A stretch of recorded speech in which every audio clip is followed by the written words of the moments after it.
आज हम बात करेंगे नाइट टेम्पलर्स के बारे में। एक ऐसी फौज के बारे में जो अपने असल मकसद के लिए मशहूर थी, लेकिन जो अपनी तारीखी सफर में कई तनकीदी नजरों और राज के घेरे में घिरी रही।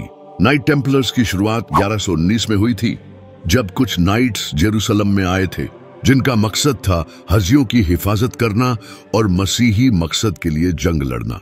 यह सब कुछ उनका असल मकसद था, लेकिन जैसे जैसे वक्त गुजरा, इनकी फौज का फोकस सिर्फ मजहबी जंगों तक सिमट कर नहीं रह गया। उनकी तालीम, उनका मिशन और उनके तरीके काफी कंट्रोवर्शियल बन गए थे। ये नाइट्स सिर्फ अपने मजहबी मकसद के लिए नहीं लड़ते थे, बल्कि उनका इरादा था दुनिया में अपनी ताकत को बढ़ाने का। उनका असल फोकस अपने खुद के फायदे और दुनिया के पावर स्ट्रगल्स में था। ये फौज, जिसे हम पहले मसीही खिदमतगार समझते थे, उनके हक में ऐसे कई सवाल उठते हैं जो उनके असल मकसद पर शुबह डालते हैं। उनका खजाना और उनका रिश्ता दूसरी सीक्रेट सोसाइटीज से ऐसे मुद्दे थे जो आज भी अनसुलझे हैं।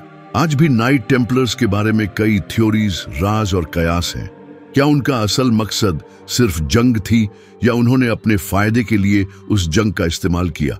उनका खजाना, उनका रिश्ता फ्रीमेसन्स और दूसरे सीक्रेट सोसाइटीज से, ये सब ऐसी चीजें हैं जो उनकी कहानी को एक डार्क और मिस्ट्रीज एंगल देती हैं। उनकी असल ताकत उन राजों में थी जो उन्होंने दुनिया से छिपाए रखे, और कई बार ये राज उनके पक्ष में साबित हुए। उनका सफेद ट्यूनिक और लाल क्रॉस का सिंबल हमारे लिए एक पहचान बन गया था, लेकिन इसका मतलब उनकी वफादारी या ईमान से ज्यादा उनके अपने पर्सनल एजेंडा से जुड़ा था। उन्होंने अपनी जंगों में दुनिया की सबसे बड़ी ताकत बनने की कोशिश की, और इस रास्ते पर चलकर उन्होंने अपने मकसद को खुद ही बदल दिया। नाइट टेम्पलर्स ने जिस तरह से दुनिया की राजनीति और शक्ति के खेल में अपनी पहचान बनाई, उससे उनके असल मकसद पर सवाल उठने लगे।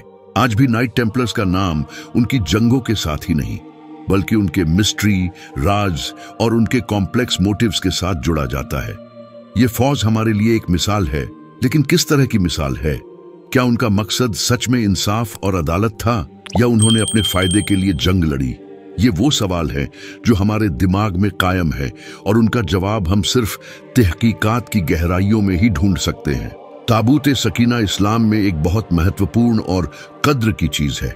ये वही ताबूत है जिसमें हजरत मूसा का मुसल्ला और उनके उम्मतियों का सारा इल्म था। इसे कुरान और हदीस में जिक्र किया गया है, लेकिन इसकी असली लोकेशन और इसकी किस्मत पर कई सवाल भी उठते हैं। इस ताबूत का इतिहास बहुत रहस्यमय और जटिल है। इसके बारे में जितनी भी जानकारी मिली है वह मुठभेड़ और सीमित है, और यह अब भी एक रहस्य है। नाइट टेम्पलर्स की शामों और राज के हवाले से कुछ ऐसी थ्योरीज भी हैं जो ताबूत सकीना को उनके मकसद के साथ जोड़ती हैं। कहा जाता है कि नाइट टेम्पलर्स ने अपनी जंगों में सिर्फ अपने धार्मिक मकसद को नहीं, बल्कि कुछ ऐसे अजीम खजानों को भी हासिल करने की कोशिश की थी जिनमें ताबूत सकीना भी शामिल हो सकता था। इस ताबूत का महत्व और नाइट टेम्पलर्स की तलाश एक अजीब तरह से जुड़ा हुआ है। क्या वाकई नाइट टेम्पलर्स ने इस खजाने की तलाश की थी? नाइट टेम्पलर्स का मुख्य उद्देश्य, जो पहले मसीही धार्मिक कारणों के लिए लड़ा जाता था, समय के साथ बदलकर एक शक्ति संघर्ष में तब्दील हो गया था। लेकिन उनके असल मकसद की खोज और ताबूत सकीना से उनका ताल्लुक अब तक एक रहस्य बना हुआ है। क्या नाइट टेम्पलर्स ने ताबूत सकीना को अपनी शक्ति बढ़ाने का एक जरिया समझा था?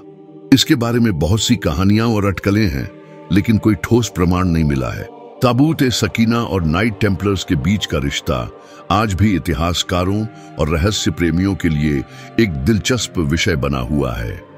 क्या यह खजाना सच में धार्मिक उद्देश्यों के लिए था, या इसे हासिल करने की कोशिश ने उनके उद्देश्य को कुछ और ही मोड़ दिया? नाइट टेम्पलर्स की ताकत और उनके रहस्यमय खजाने की तलाश इस बात की ओर इशारा करती है कि उनके मकसद कहीं न कहीं सिर्फ धार्मिक नहीं, बल्कि राजनीतिक और सामाजिक भी थे। आज भी ताबूत सकीना और नाइट टेम्पलर्स के बारे में कई थ्योरीज और कयास लगाए जाते हैं। क्या यह दोनों एक दूसरे से जुड़े हुए थे, या नाइट टेम्पलर्स के लिए सिर्फ एक प्रतीक बनकर रह गए थे?